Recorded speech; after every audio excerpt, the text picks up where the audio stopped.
Check, 1, 2.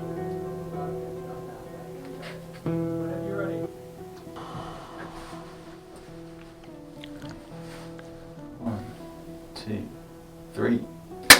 Welcome to Pièce de Résistance, a show about the geopolitical stakes of a world in turmoil. From London, I'm your host, Stan Vojevodsky. 2026 is poised to be a year of pivot for the global order. And if the next 350 days are as disruptive as the first 14, it will take more than a crystal ball to predict what our world will look like when we wake up on January 1st, 2027. But we can safely predict it is bound to be one of the most consequential years in recent decades for the concert of nations. From the U.S. military intervention, capture of Nicolas Maduro, regime transition in Caracas on January 3rd, to heightened tensions and not-so-veiled threats of similar operations levied against Cuba, Mexico, Colombia, the annexation of Greenland, regime change in Iran, to the resolution or escalation of the Ukraine conflict with Russia, to the fate of NATO and that of the transatlantic relation, all seems to point to one thing. The age of strategic ambiguity, as the U.S. conduct of foreign affairs is concerned, is all but over.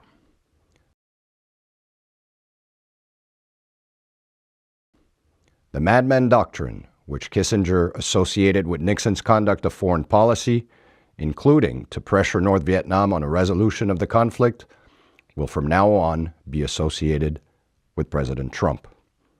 Dangerous and unpredictable. Yet every action and policy decision coming out of the White House in the weeks and months to come should be seen through the prism of the upcoming midterm elections. Reconciling the Latino vote, the MAGA base, evangelical electorate, blue-collar and rural voters, middle class and independents will be a very delicate balancing act for the Trump White House. And President Trump understands that should he lose the House and potentially the Senate, his presidency will at best be a lame duck and at worst, a stepping stone to impeachment. Should he win, however, and beat the odds, his next 2 years will most certainly determine the following 4.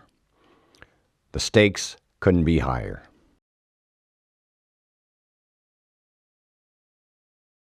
Tucker Carlson called it the death of the Republic and the coming of age of the U.S. empire.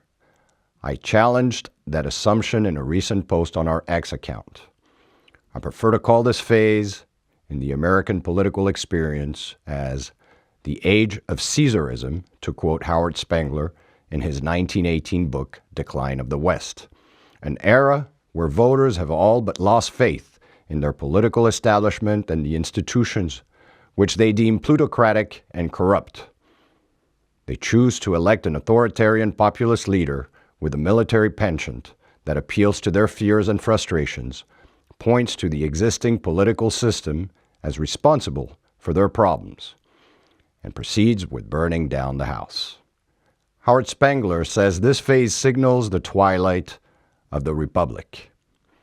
I prefer the more nuanced theory put forth by historian Paul Kennedy in his 1987 opus, Rise and Fall of Great Power, where the imperial overstretch, namely that the total sum of interests around the world far exceeds the total resources to address them, can be rectified and the Republic, to an extent, be saved.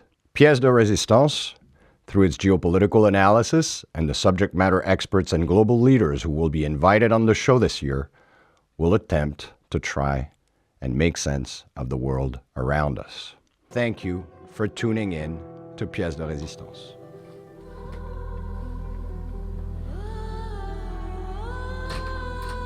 It's great. How do you feel?